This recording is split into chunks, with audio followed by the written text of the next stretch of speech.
Bob Mills was not born into the furniture business. Rather, he was talked into it. He didn't grow up knowing he would take over a family furniture store. There wasn't one. Bob grew up in Oklahoma City, having been transplanted from New Mexico via Texas, and he's called it home ever since. He was a regular boy that liked everyday things like driving tractors, playing cowboy, roughing it up in football, and hanging out with the dog. As he got older, summers became the time to earn, to set your sights on bigger toys. Worked in a greenhouse one summer. That's what made me decide I was going to college. I was 6'3" when I was in high school, and first day I came home, my head was so bruised with hitting pipes because I was tall and the pipes were low. And I decided that wasn't for me. So I thought I was going to get an education. Having decided to get an education, he set out for college. College was fun. My first semester in college was at OCU. I was not an honor student. I did not do well. And I transferred to Southwestern State at Weatherford, got a music scholarship out there, and had a good time. Really learned a lot, great people, good part of the state. In college, his love of music really took hold. Bob and his friends had a band that was booked most weekends. Had a music scholarship and got a business minor and a music minor in college, and worked my way through college playing in a rock and roll band. So it was a good time, it was a good way to earn some money, taught me a lot. It was after graduating that Bob put his music dreams on hold to find work. Couldn't find a job when I got out of college. And a high school friend of mine, one night in a place called Shakey's Pizza, said he was looking for a clerk typist. And if I could type, he could possibly hire me. But he didn't know because I had a college degree, and that would probably go against me. Because they knew you didn't go to college to become a clerk typist. So I begged them for a $400 a month job. They hired me, and I joined the secretarial pool at an insurance company. Because I was earning some money and I couldn't find a job. So any money is better than no money.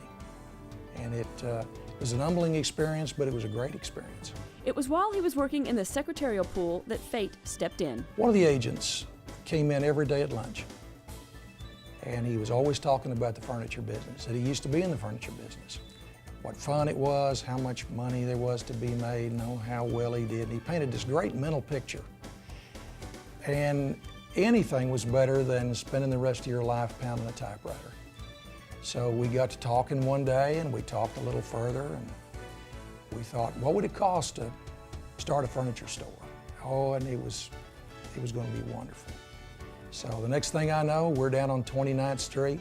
We rented an old Safeway building. They'd just gone out, and we were going in, and we started in the furniture business.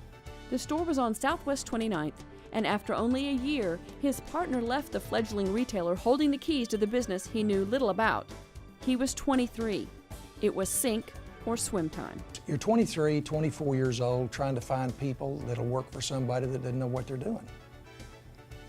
And that's a real challenge within itself, because not only are you learning, you're trying to be the leader, and the other people know you're not leading. So it's a real trick. There were 3 or 4 years there that it was pretty challenging. He stayed afloat and succeeded with hard work and the help of family and friends. My mother made the first sale. I didn't make the first sale. My mother sold a 5-drawer chest and sold it for $10 less than we paid for it because she didn't know the price. But that was dear old Mom trying to help. So what are you going to do? What are you going to say? Good job, Mom.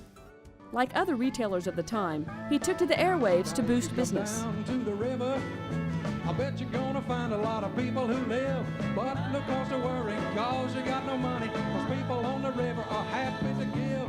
My big wheels will keep on turning, the proud Mary keeps on burning, rolling, rolling, rolling on the river. Some of the other great stores in town started, Evans Furniture started with a country and western show.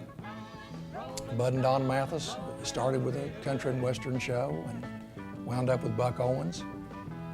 So it's kind of a natural for Oklahoma. It was pretty good. It was pretty Thank you, good. folks, for tuning into the Bob Mills Show. We got a good 30 minutes lined up for you. The first store was open for 15 years. Now the business is based at Reno and Portland in a 200,000 square foot showroom and warehouse. I believe that you run a flat organization. That's the philosophy I've always had. By that I mean we don't have hierarchies. I like a flat organization in which everybody is a worker. Everybody has different responsibilities and held accountable.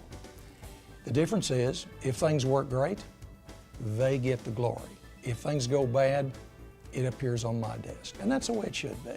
It can't be all work, though Bob insists he doesn't see it that way.